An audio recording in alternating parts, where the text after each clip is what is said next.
ગુજરાત સરકાર દ્વારા રાજ્યવ્યાપી ઘૂસણખોરો વિરુદ્ધ ચલાવવામાં આવી રહેલા વિશેષ અભિયાન અંતર્ગત પૂર્વ કચ્છમાં પોલીસે કડક કાર્યવાહી હાથ ધરી છે। પૂર્વ કચ્છ એલસીબી અને એસઓજી સહિતની વિવિધ પોલીસ શાખાઓ દ્વારા મોડી રાત્રે હાથ ધરવામાં આવેલા મેગા સર્ચ ઓપરેશનમાં 35 જેટલા શંકાસ્પદ બાંગ્લાદેશી નાગરિકોને અટકાયતમાં લેવામાં આવ્યા છે। અમદાવાદ, વડોદરા, સુરત અને રાજકોટ જેવા મોટા શહેરો બાદ હવે પૂર્વ કચ્છમાં પણ પોલીસ તંત્ર દ્વારા ઘૂસણખોરો સામે તવાઈ બોલાવવામાં આવી છે। પૂર્વ કચ્છના વિવિધ વિસ્તારોમાં પોલીસની ટીમોએ સઘન તપાસ કરી હતી। આ દરમિયાન શંકાસ્પદ હિલચાલ ધરાવતા વ્યક્તિઓને ધ્યાને લઈને પોલીસે 35 શંકાસ્પદ ઘૂસણખોરોને શોધી કાઢીને તેને ડિટેન કર્યા છે। હાલમાં તમામ વ્યક્તિઓની ઓળખ અને તેમની પાસે રહેલા દસ્તાવેજો તથા ઓળખપત્રોની ઝીણવટભરી તપાસ પોલીસ દ્વારા શરૂ કરવામાં આવી છે। પોલીસ તંત્રની આ આક્રમક કાર્યવાહીને પગલે અસામાજિક તત્વો અને ગેરકાયદેસર રીતે વસવાટ કરતા ઘૂસણખોરોમાં ફફડાટ વ્યાપી ગયો છે।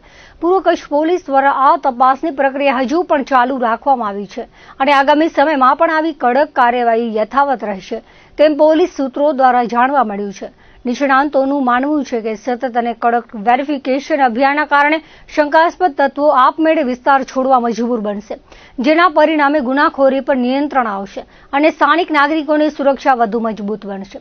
કચ્છ જેવા વ્યૂહાત્મક અને ઔદ્યોગિક મહત્વ ધરાવતા વિસ્તારમાં સુરક્ષા જાળવવા માટે બી-રૂલ જેવી કાર્યવાહીનું વિસ્તૃત અને નિયમિત અમલીકરણ એ સમયની માંગ છે।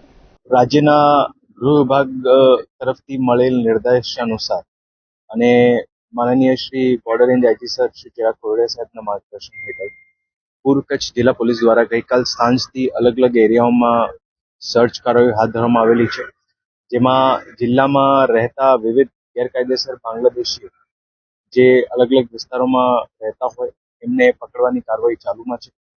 અત્યાર સુધીમાં ગાંધીધામ, અંજાર, આદિપુર, રાપર, ભચાઉ અલગ અલગ વિસ્તારોમાંથી મળીને લગભગ 35 જેટલા સસ્પેક્ટને ડિટેન કરવામાં આવ્યા છે।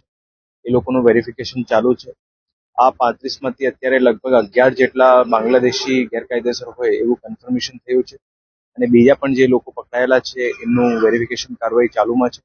એને સિવાય પણ જિલ્લા પોલીસની અલગ અલગ ટીમો જે છે એ અલગ અલગ વિસ્તારોમાં અત્યારે પણ જે છે કાર્યવાહી ચાલુમાં કરી રહી છે અને એ લોકો કામ કરી રહ્યા છે।